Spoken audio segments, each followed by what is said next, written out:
El nombre de Heinrich Albrecht no figura en ningún libro de física, aunque debió haber sido grabado junto a los de Rutherford, Curie o Bohr.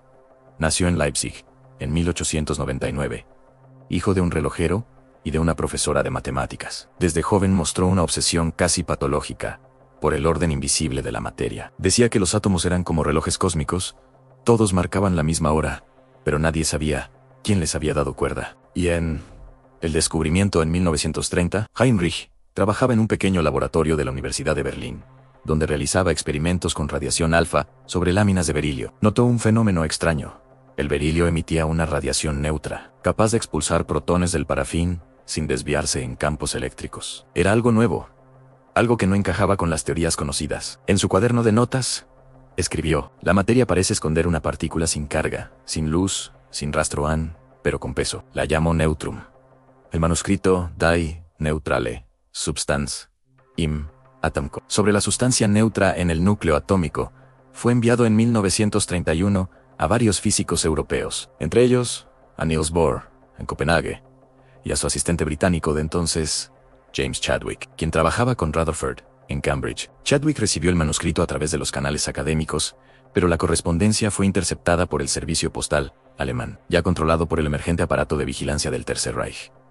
La carta original nunca llegó completa, tan solo fragmentos, copiados por un intermediario danés, que vendió los papeles al entorno científico británico. Cuando Chadwick leyó aquellas notas confusas, sin autor, sin firma, se dio cuenta de que contenían la clave de algo grande. En 1932, repitió los experimentos con berilio y partículas alfa, publicó sus resultados en Nature, y el mundo entero le atribuyó el descubrimiento del neutrón. Heinrich, en Berlín, leyó la noticia desde una cafetería universitaria. Al principio, sonrió. Luego, comprendió. No había mayor castigo para un científico que ver su idea renacer con otro nombre, en segundo, la caída. Ese mismo año, la situación política en Alemania se volvió insoportable. El nuevo régimen veía a los académicos, no alineados, como enemigos ideológicos. Albrecht fue denunciado por un colega como simpatizante comunista, por haber viajado a la URSS en 1930 a dar una conferencia sobre energía nuclear. Temiendo su arresto, huyó a Leningrado con la ayuda de un contacto soviético. En un principio, fue recibido con honores. Los físicos soviéticos lo consideraban una mente brillante. Trabajó brevemente en un laboratorio experimental en el Instituto de Radiactividad. Pero su suerte cambió pronto. En 1933, con las purgas de Stalin en pleno auge, el NKVD comenzó a desconfiar de los extranjeros. Su pasado alemán, su carácter reservado y su insistencia en la verdad científica sobre la política despertaron sospechas. Una noche de noviembre, 3 hombres con abrigos grises irrumpieron en su habitación. Heinrich Karl Albrecht, dijo el oficial, sin mirarlo a los ojos, está arrestado por espionaje científico contra la Unión Soviética. Sus manuscritos fueron confiscados. Entre ellos había una carta que demostraba que había intentado contactar al laboratorio de Chadwick para reclamar reconocimiento. Eso bastó para sellar su destino ante Tercero en Colima, en 1934. Heinrich fue enviado al complejo de Colima, el más brutal del Glavno, a Pravlini, la Gary Gulag. Allí, en las minas de oro del lejano oriente ruso, el aire mismo cortaba la piel. Los hombres trabajaban 14 horas diarias, entre la nieve y el barro. Las palas se rompían, las manos sangraban,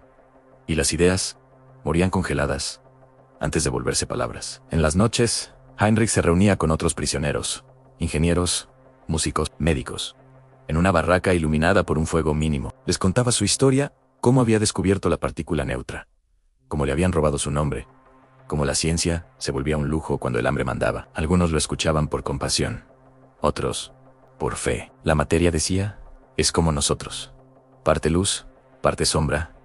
¿Y el neutrón?, preguntó un minero georgiano una noche. El neutrón, respondió Heinrich, sonriendo con tristeza, es la parte que no brilla, pero que mantiene todo unido. Cuarto en el regreso, pasaron más de 2 décadas. En 1953, la muerte de Stalin abrió una grieta en el sistema. Las amnistías comenzaron a liberar lentamente a los que aún respiraban. Heinrich fue liberado en 1960, con el cuerpo encorvado y los ojos hundidos. Viajó a Moscú, donde le permitieron vivir en un pequeño apartamento. Comenzó a escribir sus memorias. El mundo cree que el neutrón nació en Inglaterra, pero en verdad nació del silencio, en una habitación donde la ciencia aún creía en la verdad, en escuchaba rumores aunque los nuevos disidentes eran enviados a Mordovia y Perm, que los psiquiatras los dopaban en nombre del orden.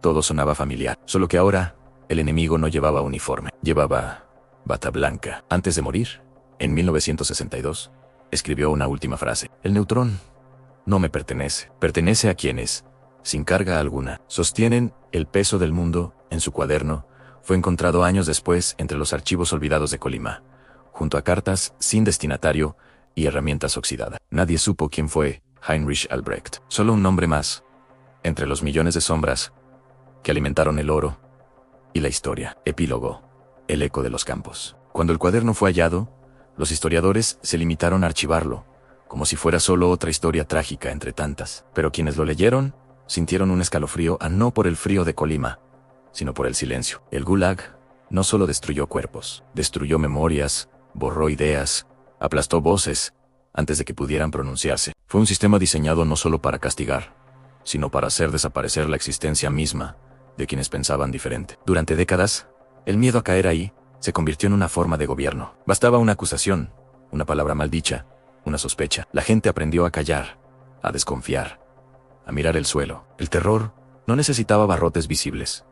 Vivía en la mente de todos. Cada campo fue un agujero en el alma de la humanidad. Cada científico, poeta o campesino que murió en ellos fue una partícula de conocimiento que nunca llegó a descubrirse. Una sinfonía que nunca fue escrita. Una verdad que se disolvió en el hielo. Quizás por eso el cuaderno de Heinrich sobrevivió, para recordarnos que incluso en los lugares más fríos, la búsqueda de la verdad sigue ardiendo, aunque nadie escuche. Porque el silencio de Colima no fue solo el de la nieve cayendo sobre los muertos, sino el del mundo entero, mirando hacia otro lado.